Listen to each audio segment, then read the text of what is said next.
Ya, Assalamualaikum warahmatullahi wabarakatuh.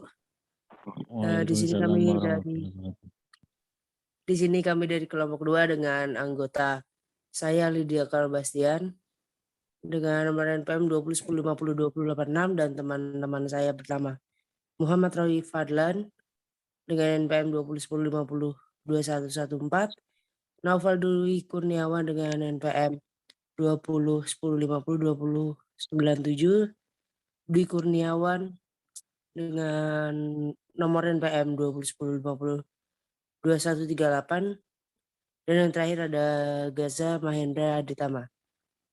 Di kelompok 2 ini kami membahas tentang metode proyek dan kasus berbasis tim. Mungkin bisa dilanjutkan slide-nya.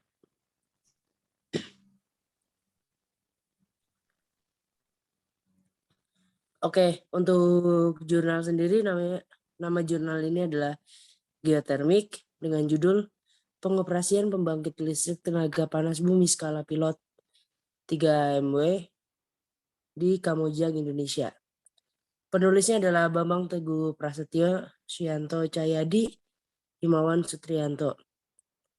Dengan volume, nomor, dan ISSN atau EISSN volume 9 dan 03756505. Dengan bulan dan tahun yaitu Maret 2021. Next.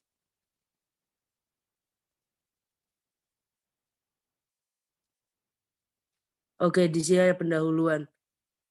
Saya akan membacakan pendahuluannya.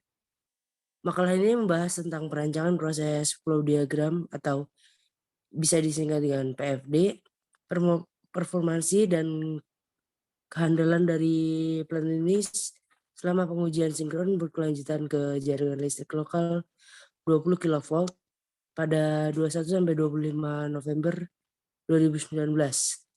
Pengujian ini dimasukkan untuk memenuhi persyaratan untuk mendapatkan sertifikat of operation atau yang bisa disingkat SLO. SLO yang diusulkan juga adalah untuk operasi pada nominal daya sebesar 2 MW, di mana mengingat keterbatasan kapasitas umum KMJ 68.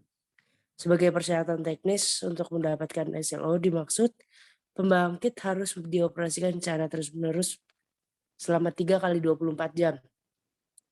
Pada kisaran daya 1,8 sampai 2,2 MW. Pemanfaatan efisiensi GPP adalah 29%, yang mana itu cukup baik untuk mengingat kondisi geofluida uap kering. Uap spesifik konsumsi atau disingkat SSC mencapai 14 kg per kilowatt per hour.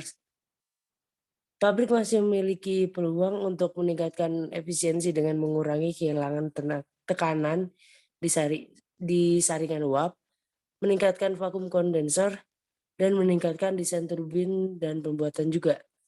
Tujuan penting dalam pengujian ini adalah pembangkit telah beroperasi dengan mengikuti kebutuhan listrik fluktuasi pada jaringan PLN 20 kV. Mungkin bisa next, Mas. Oke, untuk metodenya sendiri akan dibacakan oleh teman saya.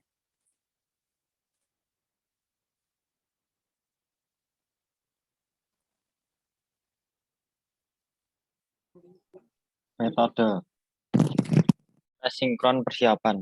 Penjelasan rinci mengenai persiapan pengujian seperti alignment, standar operasi prosedur, dan hasil pengujian sinkron sebelumnya dapat dilihat pada Bambang Teguh Prasetyo ETAL 2019A 2019B. Pengujian sinkron terakhir dilakukan pada tanggal 7 sampai 10 Mei 2019.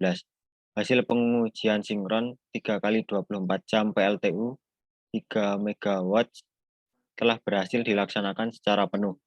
Adanya kehilangan tekanan uap yang masuk ke turbin oleh saringan dan berkurangnya vakum kondensor yang menyebabkan konsumsi uap spesifik SSC dari pembangkit masih relatif tinggi. Semua tingkat getaran masih di bawah batas aman menurut ISO 10863 11,0 mm per sekon untuk turbin dan generator, dan menurut standar pabrik 4 mm per sekon untuk turbin dan generator, dan 8,0 mm per sekon untuk gearbox. Temperatur bantalan tertinggi terdapat pada generator sekitar 80 Celcius, yang kemungkinan disebabkan oleh jarak bebas antara poros dan bantalan yang terlalu sempit. Semua suhu bantalan masih di bawah batas aman. Selama pengujian perlu dilakukan analisis untuk kerja turbin generator yang merupakan komponen terpenting dalam mengubah energi panas uap menjadi energi listrik.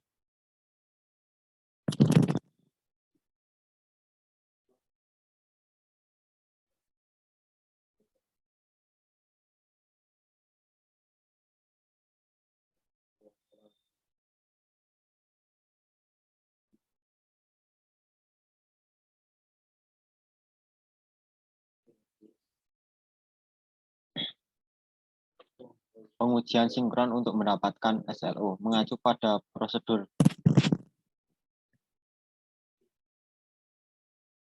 pengaturan dan hasil pengujian sinkron sebelumnya. Bambang Teguh Prasetyo, PTA 2019A 2019B. Beberapa perbaikan pembangkit telah dilakukan, antara lain penyelarasan kembali posisi turbin, gearbox, generator, dan optimalisasi fungsi dari sejumlah instrumen dan alat ukur pada tanggal 21 sampai 25 November 2019 telah dilakukan pengujian sinkron 5 kali 24 jam. Pengujian ini dimaksudkan untuk memenuhi persyaratan mendapatkan Certificate of Operation SLO dari Kementerian ESDM. SLO yang diusulkan adalah untuk operasi pada daya nominal 2 MW, mengingat kapasitas yang terbatas. Mungkin bisa dilanjut teman yang lain.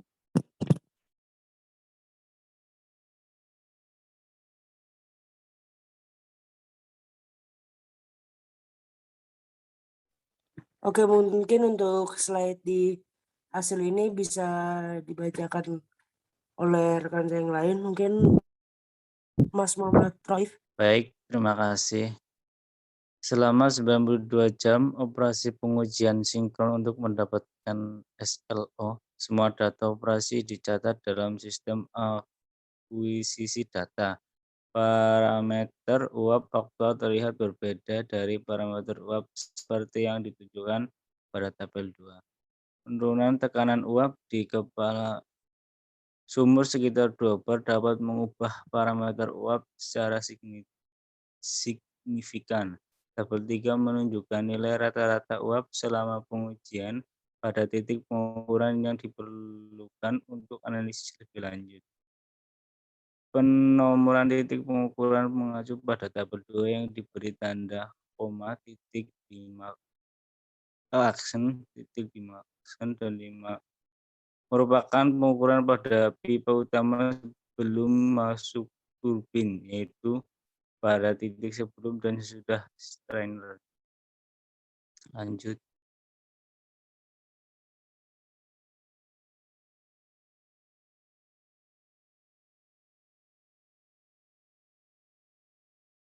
Contoh tabel seperti ini.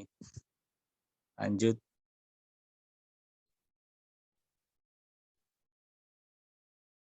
Lanjut.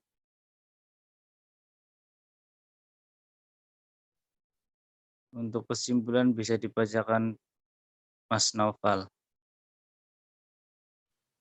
Oke, baik, terima kasih. Kesimpulan, GPP BPPT 3 MW skala pilot telah dilakukan 92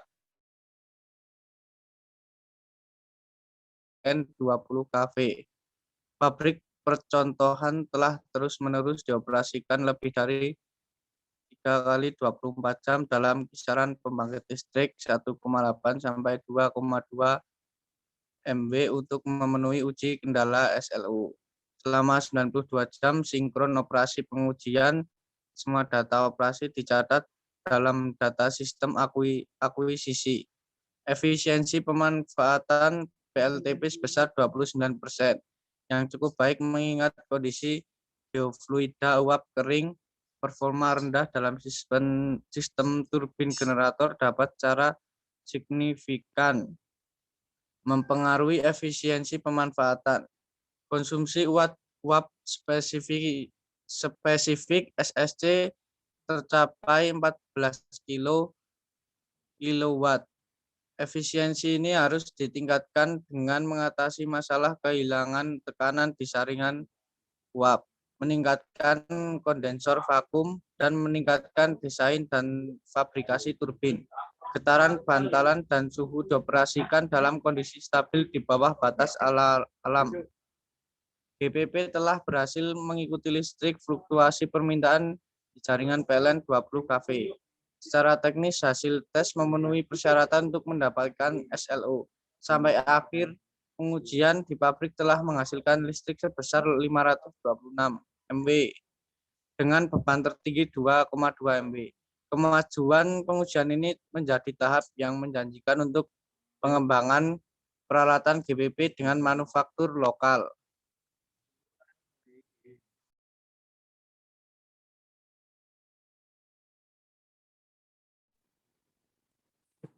Ya, baik. Itu tadi adalah presentasi dari kelompok kami, kelompok 2. Apabila ada kekurangan atau kesalahan kata, mohon dimaafkan. Kami tutup. Wassalamualaikum warahmatullahi wabarakatuh. Waalaikumsalam warahmatullahi wabarakatuh. Waalaikumsalam warahmatullahi wabarakatuh.